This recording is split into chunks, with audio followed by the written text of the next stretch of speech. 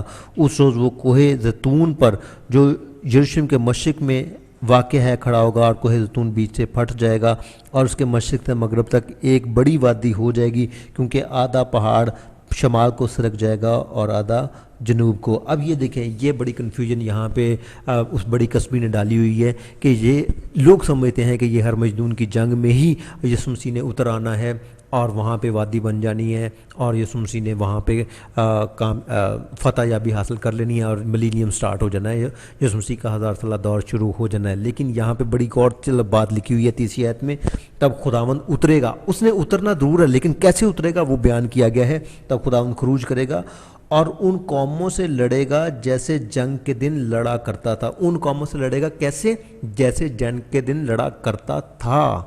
کیسے لڑا کرتا تھا؟ وہاں پہ خداوند یسوع مسیح جو خدا جو ہے وہ صریحاً نظر نہیں آتا ہے، وہ صاف طور پہ نظر نہیں آتا ہے کہ کس طرح سے لڑتا ہے، وہ غائبانہ طریقے سے وہاں پہ لڑ رہا ہے۔ تو یہاں پہ بھی خدا نے ہرمجدون کی جنگ میں غائبانہ طریقے سے لڑنا ہے، اور اس روز اس نے کوہ زیتون پر اترنا ہے، اور پھر وہ پہاڑ جو ہے آدھا سرک جائے گا شمال کو اور آدھا جنوب کو، اور وادی بن جائے گی۔ اور یہ ایک دم سے وادی نہیں بن جانی ہے، اسے وقت لگنا ہے، ٹائم لگنا ہے، اور جب تک یہ وادی بن رہی ہوگی باقی 3.5 سال کے عرصہ کے اندر غضب کے پیالے نازل ہو رہے ہوں گے، اور وہ غضب کے پیالے چھٹا پیالہ پھر نازل ہوگا جس سے آسمان اور زمین کا جو ہے زلزلہ، آسمان اور زمین کا زلزلہ آنا ہے، پھر 7واں پیالہ ہے جس میں زمین کا زلزلہ آنا ہے اور وہ بہت بڑا زلزلہ ہونا ہے، اور اس سے پھر کیا ہونا ہے کہ سارے پہاڑ ختم ہو جانے ہیں، اور یہی وادی جو بنے گی، اور اس میں پھر خدا یسوع مسیح اور اس کے ساتھ وہ سفید گھوڑے پر آئے گا اور اس کے ساتھ فوج ہوگی، اور پھر وہ وہاں پہ لڑیں گے اور حیوان اور جھوٹا نبی جو ہے وہ پکڑا جائے گا۔ اور یہ لکھا ہوا ہے، ہم اس کو پڑھ لیتے ہیں۔ مکاشفہ کی کتاب اور اس کا 19واں باب اور اس کی 19ویں آیت۔ پھر میں نے اس حیوان اور زمین کے بادشاہوں اور ان کی فوجوں کو اس گھوڑے کے سوار اس کی فوج سے جنگ کرنے کے لیے اکٹھے دیکھا، اور وہ حیوان اور اس کا ساتھ وہ جھوٹا نبی پکڑا گیا جس نے اس کے سامنے ایسے نشان دکھائے تھے جن سے اس نے حیوان کی چھاپ لینے والوں اور اس کے بت کی پرستش کرنے والے کو گمراہ کیا، اور وہ دونوں آگ کی اس جھیل میں ڈالے گئے جو گندھک سے جلتی ہے، اور باقی اس گھوڑے کے سوار کی تلوار سے جو اس کے منہ سے نکلتی تھی قتل کیے گئے، اور سب پرندے ان کے گوشت سے سیر ہوں گے۔ اب یہ جو واقعہ ہے یہ یہوسفت کی وادی کی جنگ ہے، یہ وہ جنگ ہے جو کہ اس زیتون کے پہاڑ کے سرک جانے کے بعد، وہاں پہ وادی بننے کے بعد وہاں پہ ہونی ہے۔ یہ آخری جنگ ہونی ہے، پہلے ہرمجدون کی جنگ ہونی ہے جس میں بہت سارے لوگوں نے مرنا ہے۔ یہوسفت کی وادی میں جو جنگ ہونی ہے اس میں خداوند آئے گا، اور وہ آئے گا اور لڑے گا، اور پھر وہاں پہ یہاں پہ لکھا ہے اور وہ حیوان اور اس کے ساتھ وہ جھوٹا نبی پکڑا گیا، اور اس کے ساتھ اس کے لوگ بھی پکڑے جائیں گے، اور اس کے بعد پھر ملینیم سٹارٹ ہو جائے گا اور یسوع مسیح کی 1000 سالہ دور شروع ہو جائے گا۔